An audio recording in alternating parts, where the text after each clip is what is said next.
Magandang araw, Malacanang Press Corps, and welcome sa ating press briefing ngayon, September 13th.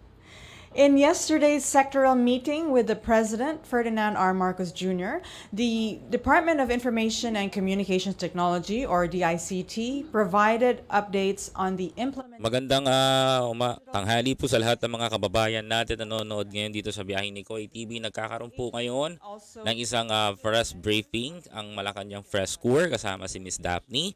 At masasaksihan natin ngayon mga kababayan ko ang kasama natin si Secretary Ivan John Uy ng DICT. Pakinggan po natin yung mga sasabihin po dito ni Secretary ng DICT mga kababayan dahil napaka-importante po nito sa ating mga Pilipino. Pakinggan po natin. President, and we discuss DICT matters.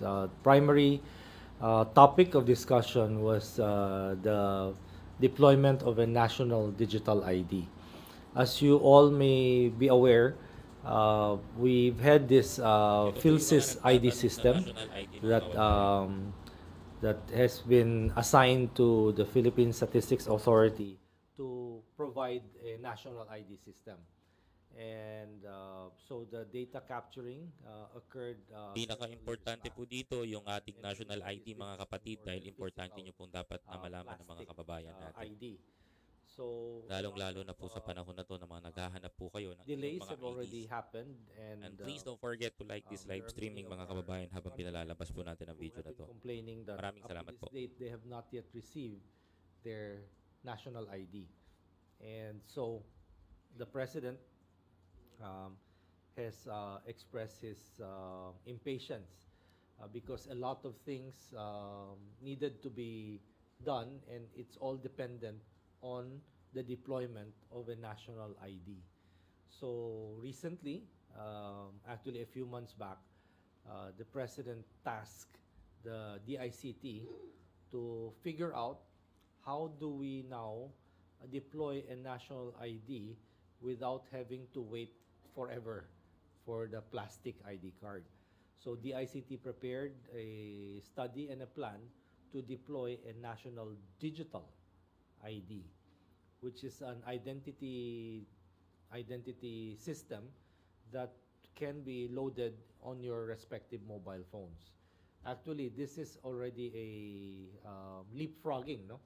Because in most countries, developed countries in the world, they're actually using digital IDs rather than physical card IDs, because this has more use cases and it allows for better online transactions dahil karamihan po natin ng mga netizens are already doing online transactions.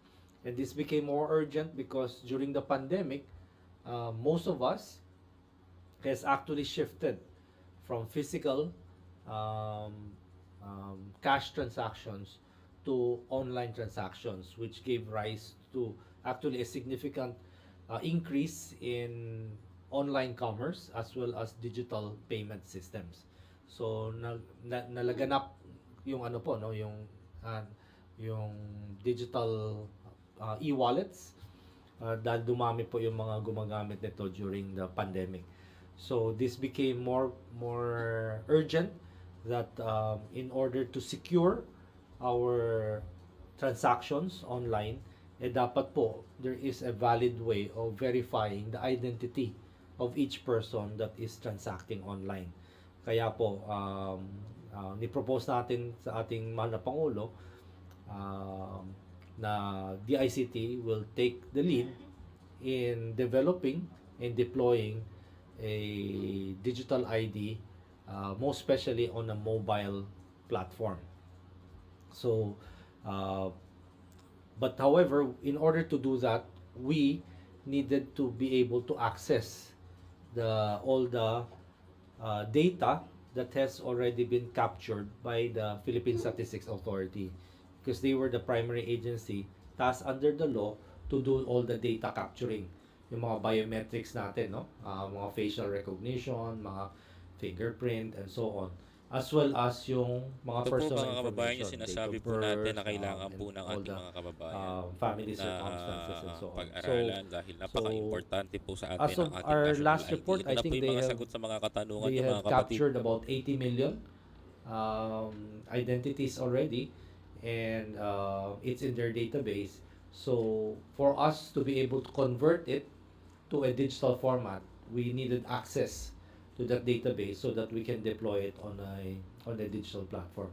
So that was the discussion, and that was where we reported to the president as to how we are going to adopt it on a digital platform, and so that it can eventually be used for all our online transactions. Lalo na po ngayon, dahil last June we launched the eGov app, which is a one-stop shop platform where different government services are integrated into a single app.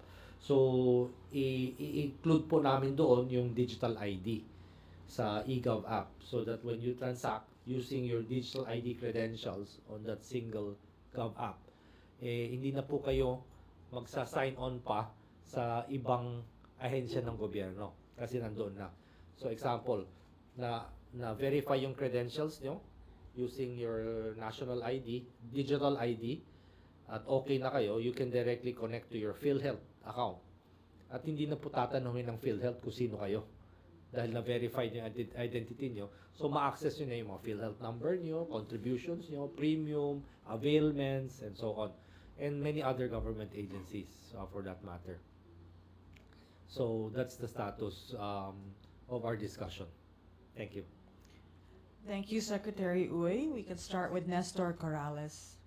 Good morning, sir. Morning, Secretary. Does this mean that the government has given up on the issuance of physical ID, since instead of thinking ways on how to fast track the release of physical IDs, it seems that the government is now shifting to a digital ID? May nakalaan po kasing budget ito sa pagpiprint ng physical IDs. Will we still receive our national IDs, physical national IDs? If yes, how long?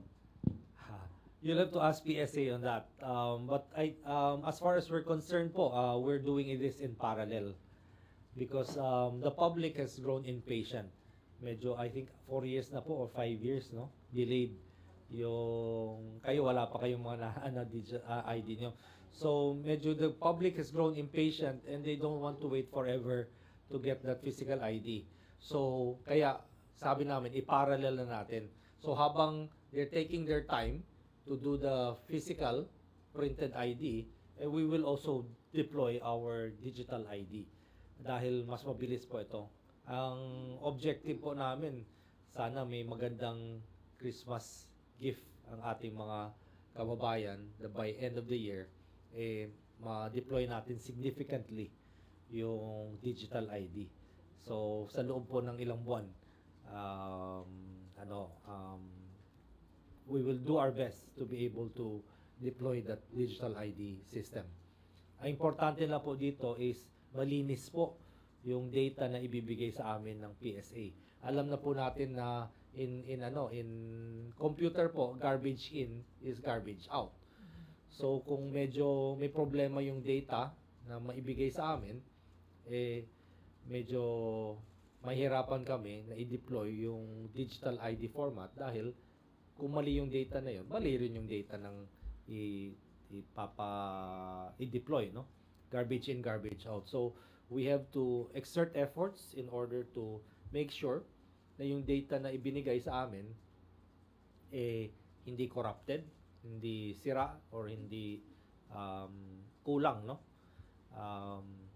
In order to be able to deploy. But as far as we're concerned, kung okay naman yung link up ng system namin into the database of PSA at seamless yung migration of that data, we can deploy the digital ID fairly quickly because it's a technology deployment now. It's no longer a physical printing deployment. Marami po kasi taning kailangan gamitin yung national ID, no? Isa doon yung sa social amelioration package natin for DSWD, mga 4Ps, itong fuel subsidy. Please don't forget to like this live streaming mga kababayan nang sa kumalat po itong mensahe ng ating gobyerno sa lahat po mga kapatid. Maraming salamat po. Hindi double recipient, double registrant, or baka patay na pero nag-claim pa rin. So yung National Digital ID will be a good mechanism to filter out all these gaps or these holes, no, in the bureaucracy that are being exploited. Okay. Sam Medanilia, Business Mirror. Sir, itatanong lang po namin out of dun sa 80 million, ilan na po yung mga nag-register for PhilSys yung meron na pong digital version ng ID nila? Actually, they don't have to register po. Once na na-capture na po ng PhilSys system yung data nila, we can convert that into a digital format. Since digital yung capture yung facial recognition, yung biometrics, lahat digital yan So, gagawa lang kami ng system para i-connect yung eGov super app natin para ma-access yung data. So, that's where DICT is involved in connecting. So, once ma-connect natin yon, ma-integrate natin, so we will have what we call a single sign-on system with an eKYC, an electronic know your customer system. So, the way we intend to do it is you would now be able to transact online using your mobile devices. However, of course, pinag-isipan rin namin just in case wala po kayong cellphone or wala kayong connectivity or yung cellphone nyo yung hindi smartphone. So, we're working out ways in order for you to still be able to utilize your digital ID even with those limitations. So pinag-aaralan po namin 'yon at tinetesting pa namin yung sistema and once we have it pwede namin i-demonstrate ngayon sa inyo once na ready na. Okay. Jinky Baticados, IBC 13. Hi, Secretary. Good morning po. Sir, speaking sa mga ganitong klaseng platform po, like mobile platform, anong safeguards po ang ibinibigay ng DICT para ma-ensure po na hindi ma-hack, hindi ma-scam? All our systems are developed with security in mind, no? So this is what we call in our approach security by design. Meaning security is not as an afterthought. Kumbaga, from the very beginning when we design it, it's already with security features. So today, we're using best of breed security systems in order to develop and deploy these apps and these systems. Of course, that's not always a guarantee, no? Even the US or these top-notch countries with the best security, and somehow criminals still find a way. So it's always a cat and mouse thing. We find a way. We develop strategies and procedures in order to plug those holes. They find another one, then so it's an arms race, kumbaga, to do so. But we are practicing best practices in cybersecurity in order to protect the data. For instance, to give an example, yung eGov Super App po, your data does not reside in the app. It still resides in the respective government agencies that contain your data. So example, yung data nyo sa PhilHealth, nandun po sa PhilHealth database yan. Yung data nyo sa SSS, nandun sa SSS database. Yung data nyo sa Pag-ibig, nandun sa Pag-ibig database. What the app merely does is verifies your identity, your credentials, so that you can now link and access into SSS database, into PhilHealth database. So, assuming na makompromiso yung app, which we find unlikely, but kung makompromiso yun, hindi rin nila makukuha yung data dahil wala po sa app yung data Dapat i-hack nila. Please don't forget to like this live streaming, mga kababayan ko. 53,000 viewers right now. Please don't forget to like this live streaming. Yung app at saka yung Pag-ibig system para hindi natin nilagay lahat ng itlog sa isang basket. Kumbaga nakahiwalay-hiwalay yan lahat. That's one system where we design so that it's not a single point of failure, kumbaga. Okay. Job Manahan. Sir, good morning po. You mentioned kanina that President Marcos expressed his impatience dun sa rollout ng physical national ID. May ultimatum din po ba siya sa sa rollout ng digital IDs before the end of the year? Well, wala naman pong ultimatum. Kami na po ang nagbigay ng basically ng goal namin, no. I think we were only being able to be given access to the database, I think just a month ago or 2 months ago. So, medyo ambitious po ang ating goal na last July lang tayo nabigyan ng access. We're hoping that by year end, makaka-deploy tayo. Kung ang PSA po, inabot ng 4 na taon, hindi pa ho nila matapos-tapos yung deployment. So, we're very optimistic. I believe in the capabilities of our people in order to do that. If you would observe po, yung eGov app natin po, less than 1 year in office tayo, na-deploy po natin yon. In many instances, a lot of people were saying that was an impossible task to get different government agencies to cooperate, to collaborate, and to link up their data into a single platform. In many IT projects po, no, na yun ang isa sa pinakamahirap po, no, na to get the cooperation of the different government agencies to be willing to share. Normally, it's a turf thing. Gusto nila, sila may control at ayaw nilang i-give up. So, nakita po natin na in less than 1 year, nakagawa po tayo ng eGov super app, which based on the reviews that we've been getting, our score on the Apple Store is 4.3. One of the highest scores in a perfect score of 5, no?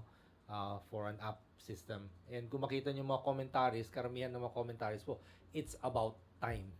Finally, government is getting its act together and deploying online. So, based on that track record po, that we're able to do this app, single app, in less than 1 year, I'm hoping that with the full support of the President and the full support perhaps of our legislators to give us all the necessary budget and support, that we'll be able to deploy this at least, if not 100%, a significant portion of it by year end. Secretary Uy, I just remembered at the sectoral meeting last month, you had mentioned, and you also mentioned today, that a lot of this relies on the quality of the data that will be transferred to you from the PhilSys. And you had mentioned that the possibility of maybe it could be corrupt from the biometrics that have been taken, the retina and things like that. Should you run into a problem, like, does that delay the process? Depends on the extent of the poor data collection. For instance, initially, we've already seen that there are some na imbis na high resolution yung camera na ginamit. Dahil if you want to do biometrics facial recognition, dapat high resolution po yung camera to capture all the vital points, no? Yung at that time, I don't know kung sino yung kinontrata nilang provider, mukhang webcam lang or something, very poor quality ang ginamit. So kung yun ang ginamit pag capture, pangit po. Pangit yung resolution, pangit yung ano. So kung yan ang nasa database at ililink po natin sa ating sistema na magre-require ng biometric, hindi tutugma yan. Dahil the biometric will be looking for those features, hindi naman na-capture nung camera nun. So ang mangyari dyan, uulitin ngayon yung pag-data capture. Kawawa yung kababayan natin, no? Nag-absent or para pumila doon para kunin yung mga data at ngayon uulitin na naman sila doon. Siguro may ipapako sa krus dito. Kung ganun po ang Sana wag naman. So well, that will have to be ascertained. But may instances kami nakita na ganun. So not to mention na gastos nga, no, sabi ni Eden. Gagastos ulit tayo to deploy that. So nasayang yung pera. But we'll try to avoid that as much possible. Sana naman po minimum maliit lang yung portion na ganon. Pero kung significant po, hindi naman po madidelay yung project. We will still be able to deploy based on those good information or good data. Ang madidelay lang yung mga portion na medyo pangit yung pagka-capture, dapat ulitin yun. Okay. Eden Santos, Net 25. Sir, good morning po and happy birthday kay Job Manahan. Sir, paano po kung problema na ngayon nabanggit nyo na yan, kung mahina pa yung internet connection dito sa ating bansa, paano po magiging effective yung ating digital ID? At syempre, yung binabanggit nyo po more on sa government transactions, what about sa private? So, ibig sabihin ba, we still need yun pong physical national ID? Thank you, Eden. And ka-birthday pala ni Job si Presidente. So, ito po, no? That's why, na-mention ko kanina, pinag-aaralan namin yung deployment trend ng the digital ID that is usable in case na walang online access or what we call offline, no? Offline access, how we will design the system so that kahit na yung mga kababayan natin na walang cellphone, walang smartphone, makakapag-transact pa rin sa gobyerno using their digital ID credentials without even a mobile phone. There are different models that we're currently studying at medyo isusurpresa na lang namin kayo once na ready na yon. Papakita namin sa inyo para medyo maganda yung yung dating ng approach natin doon. So, but may maraming mga methods in order to do that. Of course, no, in terms of access, ang responsibilidad po ng DICT is e-governance. So, government agencies ang responsibility namin in order to provide that kind of access. The private sector will have to approach us if they want to have their private services connect to our eGov super app. But may module na po tayo na pwedeng gamitin ito. For instance, mag-a-apply kayo ng loan sa mga bangko, pwedeng yung mga bangko makaka-validate ng identity nyo even without your card. They can use the digital platform to validate your identity using your biometric features, and then they will verify your identity. Then they can now open a bank account for you or open a online banking wallet or e-wallet for you.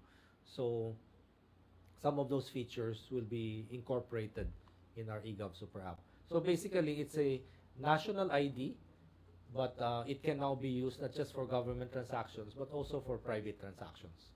Okay. Ivan Marina. Sir, good morning.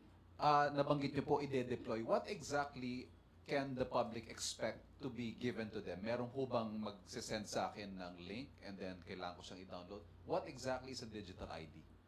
For those who are less, tech inclined. Okay. Alam mo to kayo. Our system, no? Our system actually, you have to download the app. So here we have the eGov Super App. So you download the app through your Apple Store or your Google Play. Then once you download the app, it will do a credentials, allow you to submit your credentials. Then with your credentials, you have to take a live selfie, provide all your data. Then the system now will check the PhilSys database, will check whether your face matches the face that you submitted when your data was captured. Sir, 4 years na daw, nagbago na itsura. Well, then you will receive probably a revalidation notice na can you just revalidate it. Maraming nagrereklamo na bakit ang pangit daw ng picture nila doon. So I think we're going to provide a feature where you can choose a better picture if you want. But it will still may nagsuggest na dapat for a fee daw. For a fee para so so when you download the app, then the app will be the one to allow you to access the system. We are exploring the possibility of sending a text message to you because nung nagparehistro po kayo sa PhilSys, may cellphone number kayong inilagay doon. So, ima-match namin yung cellphone number nyo doon sa pangalan nyo sa SIM card registration. Kung tumugma yung SIM card registration na pangalan at number sa pangalan at number na binigay nyo doon sa then magpapadala kami ng text message sa inyo na ready na yung digital ID nyo. Go to this site or click the link and then you will be brought to that site where you'll be able to access and download your digital ID. But of course, we have to be wary that mga phishing attempts there. So we are just thinking about it, but we're thinking of other ways of being able to notify you properly without it being exploited by cyber opportunists or cyber criminals in order to do that. So we will announce that before it happens. So habang ngayon, wala pa. Wala pa So ngayon. Be careful. Kasi inaayos pa namin yung linkage namin with PSA at in order to clear up yung migration at access to those data. But we're working on it. So give us a little time. It's September. Burn na nga pala, no? Merry Christmas. September, October, November. So we have 4 months in order to do this. The pressure is on us, but as the president said, we cannot delay this anymore. And medyo we are, kumbaga, traveling at warp speed, no? In all our digital deployment. So minamadali po natin ito dahil kailangan na po ito upang ma-plug natin lahat ng mga holes lalo na sa mga social amelioration packages natin. Marami pong areas na medyo nawawaldas yung pera ng gobyerno dahil sa mga fake claimants at sa mga double, triple claimants dahil gumagamit ng iba-ibang identity, parehong tao sa different areas para makapag-claim ng 2 beses o 3 beses yung yung claimant. We have a follow-up question from Nestor Corrales. Sir, just to press on the delay of the national ID. During the meeting yesterday with the President, what issues or challenges were identified that is why the issuance of the physical national ID is taking forever? And you also mentioned that the President is already impatient. Did he mention if heads will roll or if there will be investigation regarding the delay of the national ID? Because there is a budget for this one. Kaya ang tanong is, bakit siya na-delay? Tatanggapin na lang ba natin na dahil na-delay siya, we will have an alternative and let's abandon the main purpose na physical national ID dapat yung ibibigay natin? I think that will have to be, we'll have to ask the President and we'll have to ask the agency heads, no? How they're going to resolve those issues. Basta ang assignment lang ni Presidente sa amin, since matagal na at hindi na tayo lahat makaantay, binigyan na kami ng assignment na hanapan ng solusyon. So, on our part, we are solutions-based. So, we are providing an alternative solution, digital. Since digitalization naman ang thrust ng ating Pangulo, na i-digitalize ito. So, nandito lang ho tayo. Whether heads will roll or I think that's another department's concern. And you'll have to probably ask them what will be the actions that's going to be taken. So, kami po, just solutions-based kami. So, kung anong assignment binigay ni Presidente sa amin, yun po ang aming tatalakayin at yun ang aming gagawin. Okay. Jean Mangaluz, Inquirer.net. Hi, Sec. Balikan ko lang po yung pag-transfer ng 80 million na identities from PSA to DICT. Can I ask more about this? Wala po bang additional consent na needed from the users? It's not a transfer. The database still remains with PSA. We're just going to access the database so that it can link to the application for validation, no, of the identity. So we're not accessing any.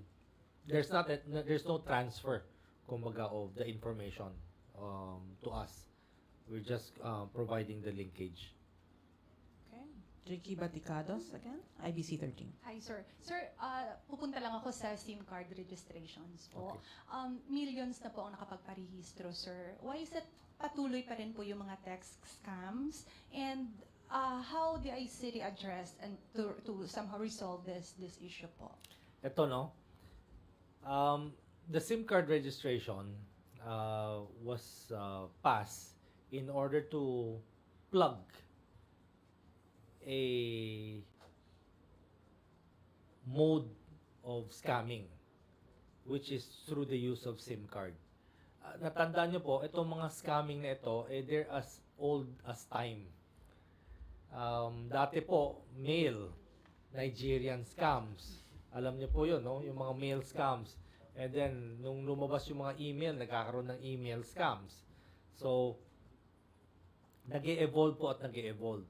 Ang nangyari lang po is when SIM cards and mobile phones came out, ito po ang pinakamadaling method to deploy a scam operation na nahanap ng mga cyber criminals. So, naging laganap ang ating scamming concerns because of the SIM card. And dahil dyan, our legislators came up with the SIM card registration to cut off this mode. It does not mean that the criminals have no other modes of conducting their scam. So, nung pumasa yung SIM card registration, ang nagkaroon tayo ng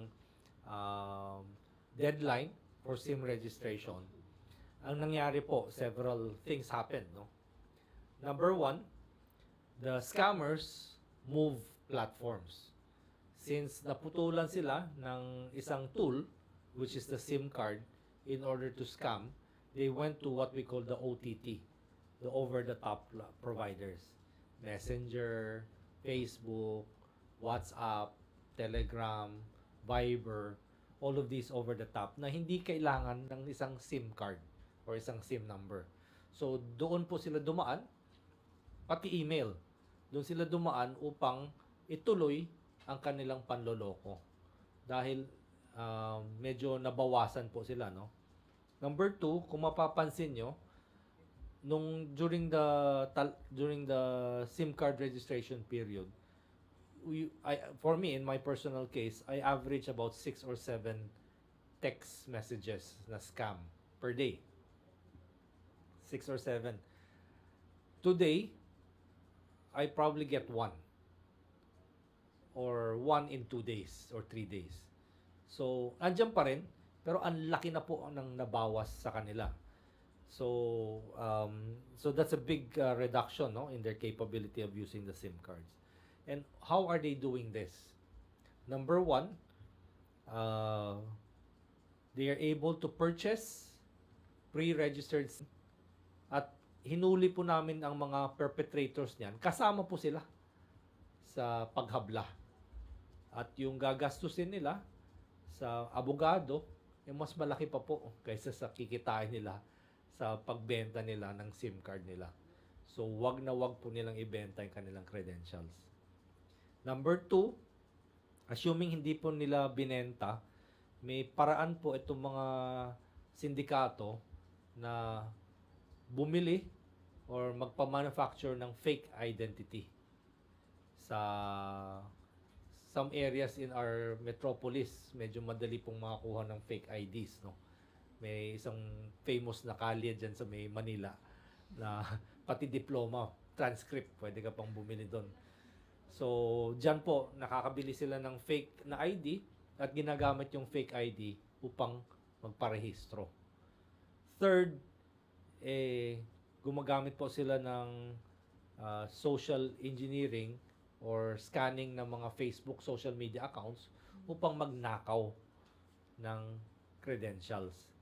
So, titingnan nila yung Facebook account nyo, yung picture nyo, yung personal information nyo, at yun ang gagamitin para mag-apply ng tunay na ID sa isang ahensya ng gobyerno.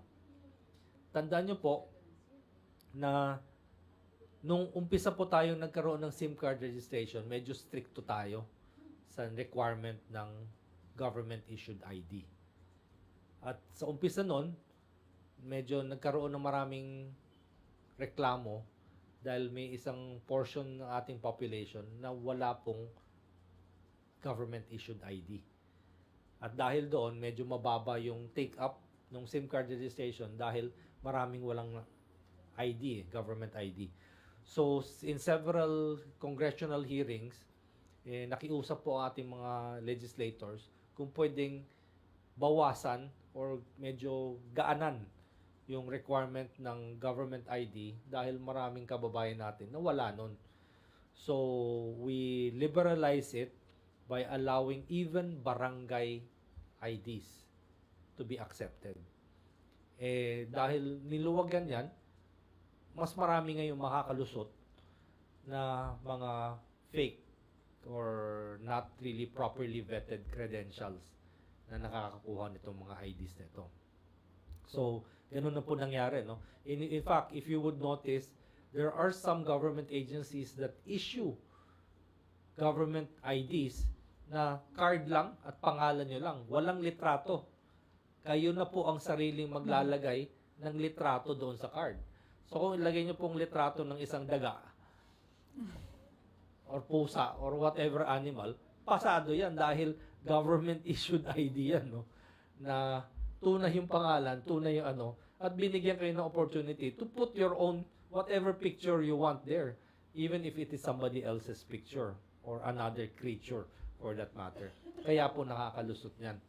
So, that's why we need to deploy this national digital ID soonest, because that will now remove all the opportunities to utilize all these other government IDs that have far less verification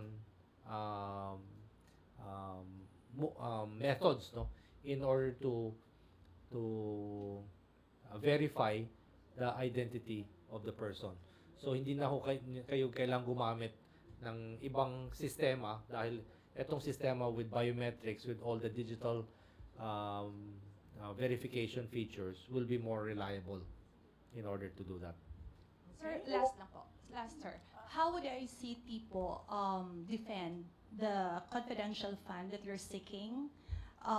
Well, last year daw po, and this year, you did not seek for such fund. So, paano nyo po madidepensa yon? Yung hinihingi ninyong confidential fund?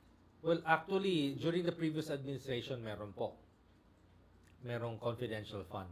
It's just last year na wala dahil last year was the previous administration's budget, no? So, hindi nila in-include sa request nila yung confidential fund. As you very well know po, ang part of the mandate of the ICT is to go after these scammers. At wala po kaming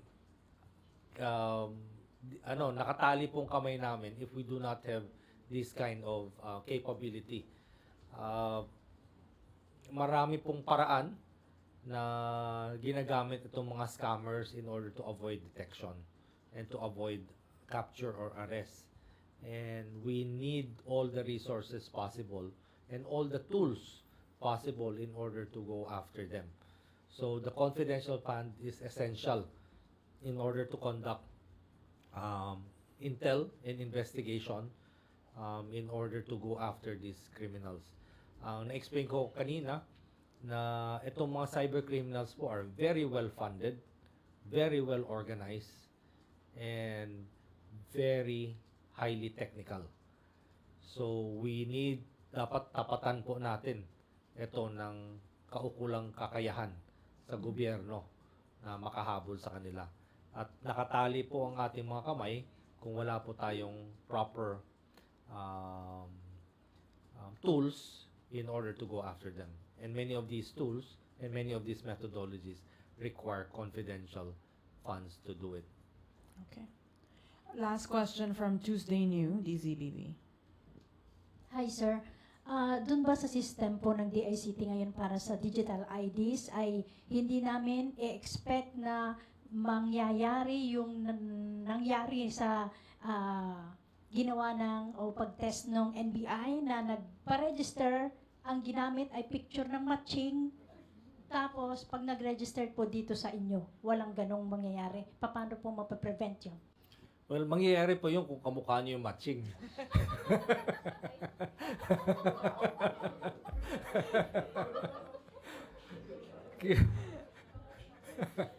Kidding aside. We're using biometric po, no? We're using biometric technology to do that already. So, importante po dahil pag-rehistro nyo dito sa national ID, verify po yung identity nyo. Verify yung at nag-verify yung biometrics nyo, yung fingerprint, yung iris at saka yung facial recognition. So, I don't think mangyayari na po yun dahil the system will automatically check yung nakarehistro sa national ID with the face that is being presented when you're accessing the system. So, it will be a one-on-one. So, hindi na po, sa tingin namin, hindi na po makakasingit yung ganong mga feature. Nakakasingit lang po yun dahil yung PhilHealth yata, no? PhilHealth ID yung ginamit doon. Alam niyo po, pag issue ng PhilHealth ID, wala pong picture yan. Ang binibigay lang po yan sa inyo is a card. Kayo na po bahala maglagay ng picture. Parang BIR TIN number. Card lang, pangalan, tapos kayo na ang bahala maglalagay ng picture. So, ganun po nangyari. Ang nilagay ng picture ng matching. So, yun ang tinanggap. Pero may lunas na pa naman yun, no? Siguro, pumunta kayo sa... Okay. No, on that note, are we done? Yeah. Thank you so much, Secretary Ivan Oy. I think this ends our press briefing. But before we go, we'd like to greet our beloved President. Happy birthday. Happy birthday, President Marcos. Happy birthday po. And to the fellow celebrants too, Job and okay. Maricel Halili and Asek Wang. So many birthdays today. Wow. Well, thank you so much, May lechon Secretary salamat. Secretary Uy, and thank you. you, Malacanang Press Corps. Good afternoon, everyone. Thank you.